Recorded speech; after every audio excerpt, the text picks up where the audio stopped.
Hello and welcome, my name is Ajaxpost and this is a look at the very first of the development highlights videos from the good folks at Urban Games and Good Shepherd, who are producing for us Transport Fever 2, due out in the fall, or the end, quarter 4, that's what they said, of 2019. And this particular video, which I will provide a link to the original in the description below, I'm cutting out Tom, the community manager's commentary to the original video, just so we don't get distracted.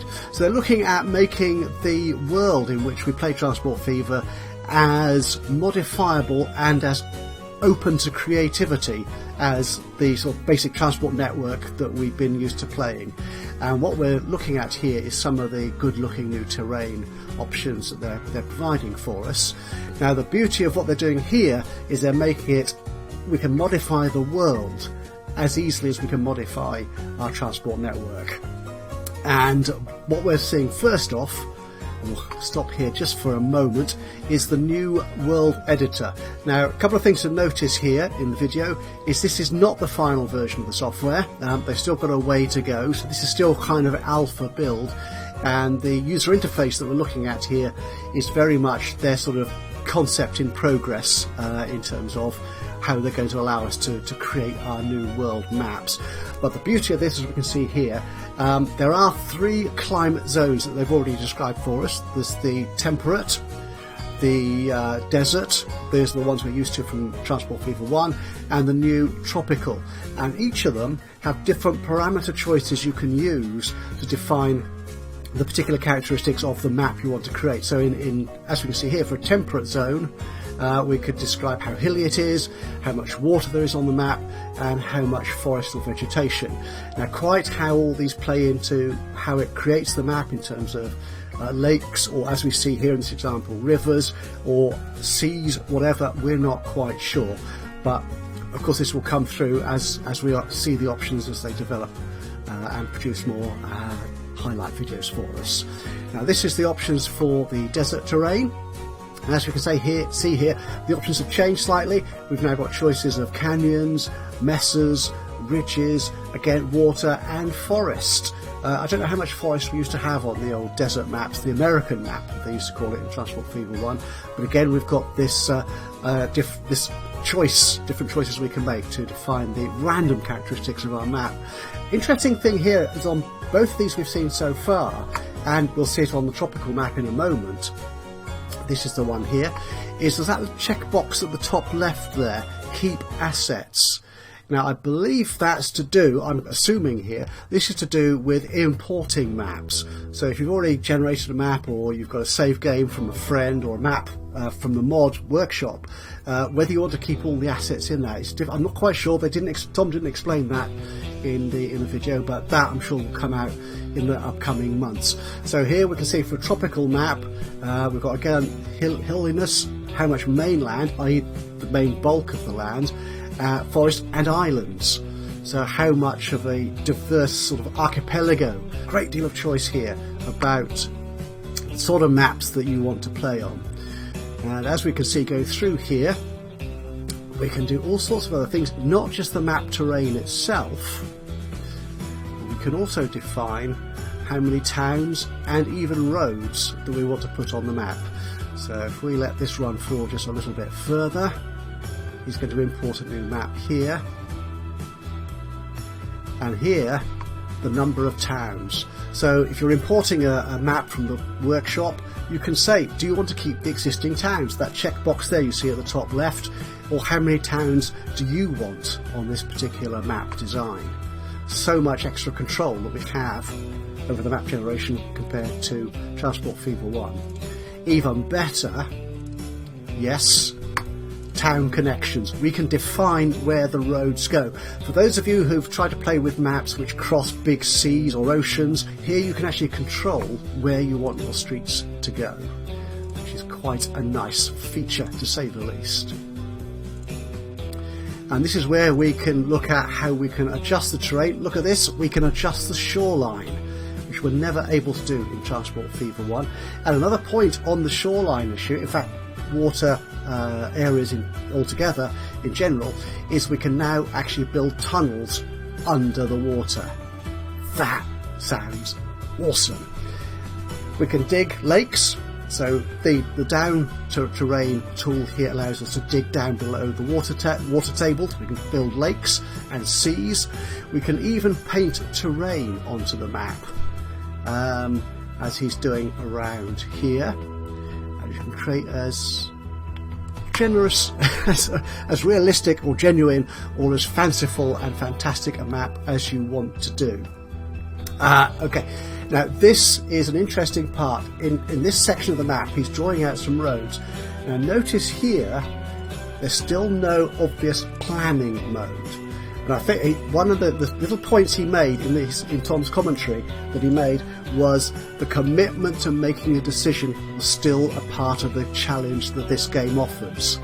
So rather than sort of laying out, pretending and drawing planning maps and so on, where you can think, well, does this work, does that work, whatever, you have to really think up front, like we've always done in Train Fever and Transport Fever. Think up front, does this line, does this road, does this work? And then spend the money. Still the same by the sound of it, no specific planning mode as such.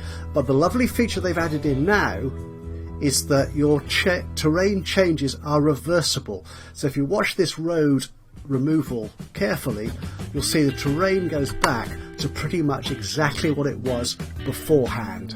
So if you decide that this road or this rail line no longer works for you, just take it off the map and the map is restored automatically. Now, one thing that he doesn't say here is whether there's a cost to this. Why do I say that? Because what they're offering us is not just flexible map generation, but actual in-game world editing. So while we're running the game, or planning our network, if we think actually I could do with a new lake here, or I need to adjust the shoreline here to fit my docks in, we can do that now with the new in-game world editor. But he's not saying, and I'm not seeing here, any indication of cost. Now, for me, I think some people have already mentioned this on the forums, is we don't need, because it upsets the challenge of the game, we don't need free of cost map adjustments by default. Well, that's my view anyway. Your mileage may differ, as some people might say. So this is good, but we need to know a little bit more detail about this. So here he's erasing the terrain changes that he made. So it's going back to the sort of more deserts, the gravelly kind of feel. Now this is wonderful. Look at this. In-game editing. I think I need a new town to grow here. Plop straight in the middle of the map. We've often seen this in the forums, people saying, I've got these big cities scattered around my map. I'd like a little village to develop in this far corner or somewhere in the world. Now we can do that. We can actually define not just plopping houses and businesses or whatever on the map, which have no real impact on the transport network that we're creating because they don't provide or supply goods. But we can actually put towns into the map live in gameplay, which is pretty impressive, if you ask me. And it's difficult to tell from here quite... again, we're not seeing the user interface here, so it's difficult to tell at what stage of the game, the age, what era in gameplay this town is sat at. And you can delete them too. So if you decide that this town is no longer required in the transport network that you've created, you can wipe it out. Again, no real indication of costs involved in doing that. That, I think, is going to be an important consideration for us who like the economic challenge of Transport Fever. Moving on here, keep existing towns. This is where he's describing we can adjust the number of towns, and in fact, if you look at the bottom of that dialog box, industries, in game itself. So we can actually adjust the map. I don't know, no idea how that's going to work in real gameplay terms. Can you do it at any point in the game? I don't know. He hasn't actually told us that. Well, he says you can do it any time in the game, but really? Realistically? Now, this is an interesting point he's making in the video. We've got 3 climate zones. We've got the temperate, the sort of green grasslands and forests of Europe. We've got the deserts of sort of Middle America kind of thing. And we've got the new tropical zone. but each one also has a mood zone. Is that kind of a seasonal thing? It gives you the changing colour of the light, as you can see as he goes through it here. Dark, foreboding clouds, bright sunlight. Could these be seasonal variations? Again, now this is a lovely shot. I'm going to stop there so we can just look at it and love it. But yes, so do those mood zones, can you define them in particular parts of the map? Can they change? Can they sort of offer seasonal variations through gameplay? Or is it a setting when you create your map or edit your map, you set what climate you want of the three, and then which mood zone do you want to put in there as well? And this is the final lovely finishing flourish to the map, to the world, which he mentioned, which is a great little feature he added in the announcement trailer, is you've actually got live simulated animals. You've got bears traversing I think they're bears, aren't they? Traversing the woodlands and the forests of your map. And also, as you can see there, fish in the rivers, in the seas. I don't know how many varieties they have of these animals, but it just makes the whole world much more alive and engaging.